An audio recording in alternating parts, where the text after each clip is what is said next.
Financial Survival Network, helping you survive and thrive in the new economy. Go to CarrieLutz.com and sign up for 30 free micro trainings on financial survival. Great news. We've got a sponsor. This show is now brought to you by Miles Franklin. And when it comes to protecting your wealth, you know there's nothing better than gold and silver. That's what I'm buying. I hope you're doing the same.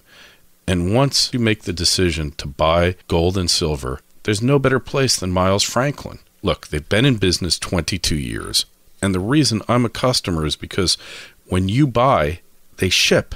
Go to milesfranklin.com or call them at 800-822-8080 to get a free quote.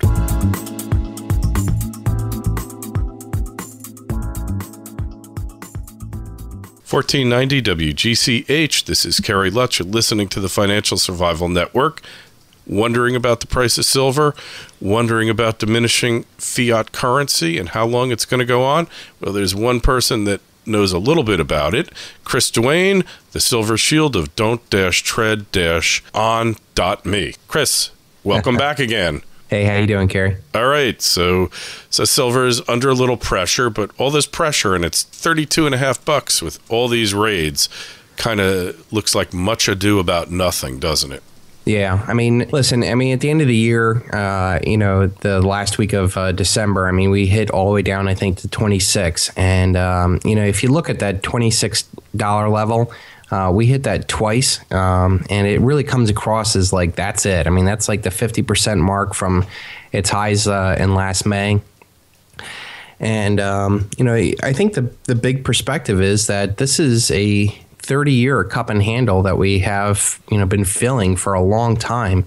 And, we went all the way up to 50 back in 1980 with the Hunt brothers and all the stuff that was going on in Afghanistan and, Iran with the hostages and stuff like that. And it's taken us 30 years to get back up to that same point. We hit it May 1st. Osama bin Laden supposedly gets whacked again.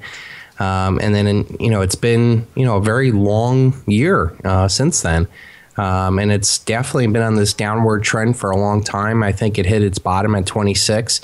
But if you look at the big perspective, this 30-year cup and handle formations for technical traders is a very powerful formation because it shows that, it goes up to one point and then spends a long time rebuilding that base and coming up to another point again.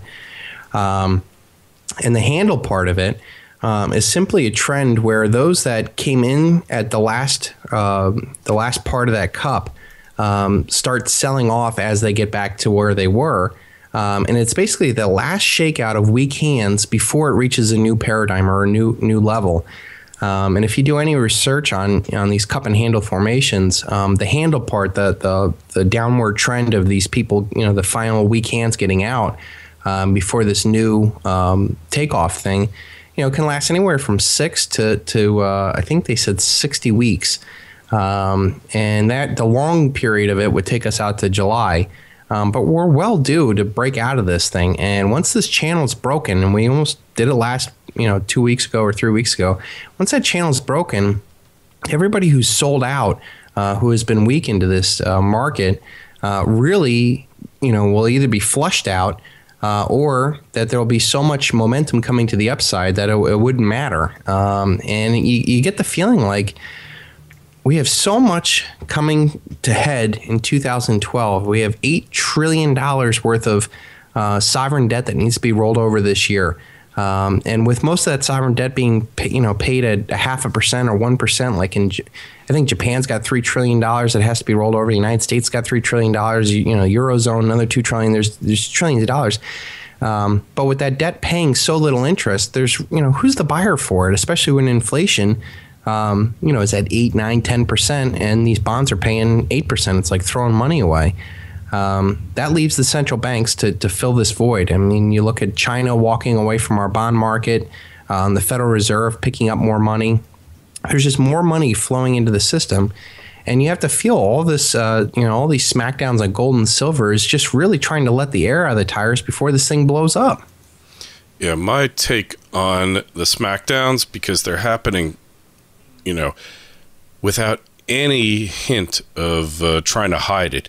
You know that no trader, no sane trader ever enters a market and sells 100 ounces short, sells it into the market in 5 minutes. It just doesn't happen. So they're not especially during illiquid markets, especially when they're just piling it on. I mean, this not-for-profit selling, I think, is the nicest term you could put for it, because the guys that are doing this, anybody who has this stuff, you want to sell it to make the most amount of money. And these guys don't want to do that. They want to do the complete opposite and drive these prices down. Exactly. So the fact that it's happening so fast and furious now, it looks to me like it's picked up more momentum, tells me they're doing this because there's some really, really bad news coming down the pike. I don't know if it's economic or if it's international, military. I'm not sure what it is. My gut feel tells me it's a collapse of banks and other financial institutions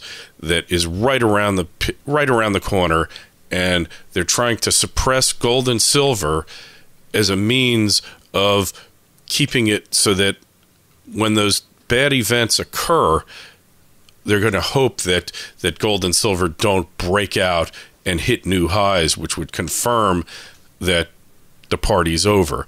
That is my feeling what's happening. There's something really, really bad in the financial system that is going to come to light shortly, because last week there was an announcement by Bernanke that they're going to buy government debt and then they're somehow going to sterilize it. And the mere thought that they're going to not do QE3, anyone who believes that, there's a lovely bridge in Lower Manhattan. It's happening. It never stopped. It's QE to infinity. Yeah, it's like, it's like a software program. The updates come out so quickly they don't even bother numbering them anymore. It's just a flow, and the flow is continuing. They sent out $16 trillion during the financial crisis. A lot of that money's come back, so they just kept some of it, and they're using that to buy the bonds or having intermediaries buy the bonds with that money. No, don't send us back the $16 trillion. Just do us a favor, buy a couple $100 billion worth of bonds. I don't know what it is, but there is something really bad coming down the pike, and we're going to see it soon, and then it's going to become very apparent why they're doing what they're doing. This is not their normal manipulation. This is above and beyond the pale, and it's not going to work in the long run. It's barely working in the short run, but that's my feeling. There's something really ominous that those charts are telling me. And I mean, I kind of got the same feeling like right before 9/11. For 2 months, the stock market was acting a really strange way, and the only parallel I ever saw for it was right before World War I, when the market went into a bit of a tailspin and nobody could understand why. And then in retrospect, they understood there was like German liquidation of investments in the U.S. There was preparation for World War I going on, European liquidation. And we're seeing something like that. Not exactly like it, but we're seeing something really ominous in these markets, more so than in the stock market, which to me, it's predictive. Properties are long since gone. I just don't put any faith in there. Two things that have been going on that, have kind of been flying under the radar is that, you get Switzerland and Germany now all of a sudden concerned that they have their gold stored in the United States. I saw that, with the Federal Reserve. To see the paper markets of gold and silver acting the way that they're acting, and yet sovereign nations are most concerned about where their gold is all of a sudden after 50, 60, 70 years of it being held over here. That should speak words on how precarious the situation is. The Greek bailout's a farce.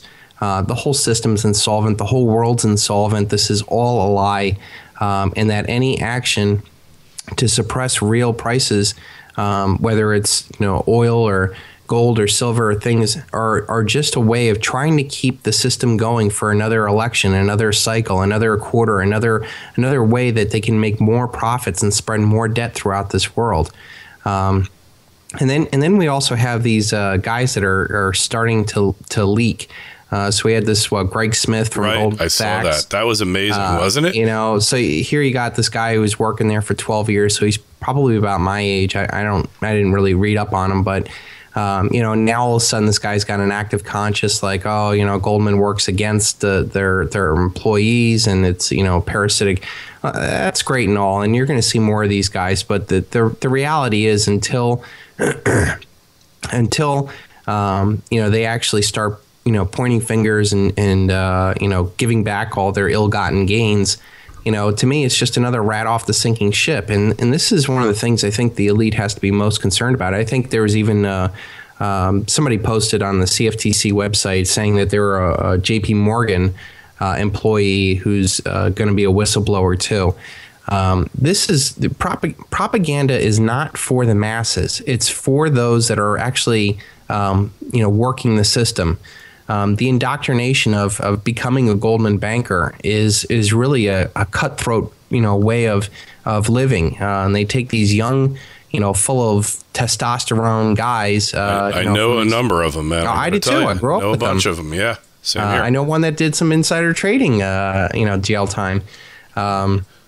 But they take these guys and they're looking for the most narcissistic, sociopathic guys who would sell out their own grandmother to make a quick quarterly profit, and then feed them with all their narcissistic pleasures, whether it's women, watches, wine, Ferraris, all this other stuff, and reward these guys, saying keep selling your soul, keep selling out your country, and we'll continue to give you these rewards. The vampire squid. Yeah, I mean that's what they are, and yet here we are as a society. We have all of our pensions, our savings, our investments are all flowing to these guys that I wouldn't trust with my daughter, much less my my life's inheritance. And these are the guys that are going to break the system. So. Here's the thing. We have this mathematical inevitability of a dollar collapse, but what I don't think is being factored in is that we're going to actually have, the corruption break the system before the mathematical inevitability happens. And you raised an incredible point, and I'm bringing up an article that I just stumbled across here. Mm-hmm. You might have seen it. MF Global Trustee to return $685 million to customers. Now, look. The word came out last week that Corzines and et al. Were not going to be prosecuted. And I did a report on it because it's like there's no possible way. This is a case that's gift wrapped, handed to prosecution, flow of funds. You subpoena and you put before a grand jury every single clerk who transferred the money and every single management person, and they go running to make a deal. And you've got a prosecution that they plead guilty to. Oh, sure. But of course, Corzines, an elitist, he was going to be the new Secretary of the Treasury yeah. until this inconvenience came along. But the point being, there's an outrage over this, and the fact is that certain elitist institutions just pluck this money away, and by not having a criminal prosecution, they don't have to give it back. But once MF Global is indicted for fraud, and the officers are, then it's ill-begotten gains, and they have to give it back. So now they see that the public's outraged, so they're coughing up $700 million, which will probably make people about 90-something% whole, which still isn't enough. But this is a desperation ploy here, in my mind, because they had no intention of giving this money back. And yet now, after the word leaked, no prosecutions, this is hush money to the public. And Kerry, this is so small compared to what's going to happen with the dollar collapse. These guys, and I don't care if it's the bankers, it's the politicians, it's the lawyers, the regulators, all of these guys are going to be running for their lives. When people's lives and the entire, life savings are wiped out, and people are starving and gone, crazy because of everything gets wiped out. It's not going to be this, cutesy, get in front of a Senate panel and say, I have no recollection of this. I mean, the John Corzines dance of, I don't know, and I'm not sure. And all. People aren't going to buy that anymore. People are going to be pissed off. Oh, yeah. And they're going to be taking this to the streets. And these guys who are these rats, supposedly leaving the system. This is the time to do it before the collapse. This is the time to start pointing fingers. Let justice be done, though the heavens may fall. This is the time. Because I tell you what, hell has no mercy on a pissed off society after this all starts going down. People aren't going to be, you're not going to have these, perp walks and stuff like that. You're going to have stones thrown at these people. I mean, their houses are going to be on fire. This is not something to screw around with, folks. So if there are guys out there who, are part of the system, enabling the system, doing this. This is the time to start coming out. And if you're going to do it, come all the way out. Don't write anonymous pieces and all this other stuff. No, videotape yourself, show evidence, release this stuff immediately. Don't start, don't even talk to prosecutors and stuff. Get it out on YouTube, get it out there. There's plenty of websites that'll, provide you protection and stuff like that, because once your name is out there and you start pointing fingers and you've let all your information out, that's the only way to saving yourself. But if you think that you're going to somehow cut deals and leak this, you're going to get taken down and pushed aside like, nobody else. Yeah, it's kind of time to repent, because if you don't do it now, all bets are off, because this is going to become a much more brutal society, and our concepts of justice, there isn't going to be this, we could just tie it up in depositions and motions for a year or two. And lawyer up and all that. No, it's not going to happen. Like, we're going to have justice the way it was in the Wild West. It's like you got tried in the morning and you got hung before sundown, and that was the way it went. And I'm saying that figuratively, but the fact of the matter is, all of these niceties that we've developed, all this politically correct judicial system, that's going out the window, because that's going to be part of the paradigm that collapses. I mean, the fact that we have this two-tier justice system. I mean, a kid gets rolled with a joint, in a parking lot, and all of a sudden he's got a felony record, drug convictions, time in jail. His parents are dragged into court, all this other stuff. John Corzines, $1.5 billion, gets in front of a Senate committee. I don't know, and nothing happens to the dude. Yeah, he didn't know what happened. That's a two-tier system that's going to go away, because it's part of the problem. One of my favorite lines from Max Kaiser is that there should be capital punishment for capital abuse. Why is it that when $1 billion disappears, it's nothing, and yet somebody beats his wife or something like that, and that guy's life is destroyed? These guys, it's almost you can go out and get a job at some other hedge fund the next week. Oh, you blew $1 billion here. Try doing $10 billion next time. Yeah, but I tell you what, until there's actually capital punishment for this, because this is people's life savings here, folks. Can you imagine working 30, 40, 50 years, saving up all this, life of work, time, sacrifice, energy, money, all this stuff, and then boom, it gets blown away from you, and it's gone, and you have no recourse. Yeah, it's like Bernie Madoff cubed or quintupled. But the fact is, this is all leading up to something here, and all right, we'll throw them another $700 million, and they'll be happy. That'll get them off our backs. All about buying the can down the road. This is like really bad, because they just showed tremendous vulnerability, and they're going to be crushed. And, because that's something you never, ever do, is you don't give away more money without a release, without getting off the hook. Yep. And where did this money come from? Where did it come from? Somewhere, right? Yeah. And why wasn't it found before? And what was the problem? And now this is a deal. It's brokered by the powers that be. Probably the Fed was involved, in the Treasury. And it was like, people were told, you got to give that money back. And if you don't, there's going to be hell to pay. And, okay, we'll write a check. And as I always say, any problem that can be solved by writing a check isn't a problem. So, and that's the way they look at it there. But just really interesting. So anyway, Chris, we got to wrap up now. What videos have you got coming out in the not too distant future now? Yeah, the Truth Never Told, or just Truth Never Told on YouTube. I think we're getting close to 1.5 million views. Wow. I think we have to be one of the fastest growing YouTube channels, because I look at some of these guys. They've been around for 5-6 years, and we have almost as many subscribers as they do.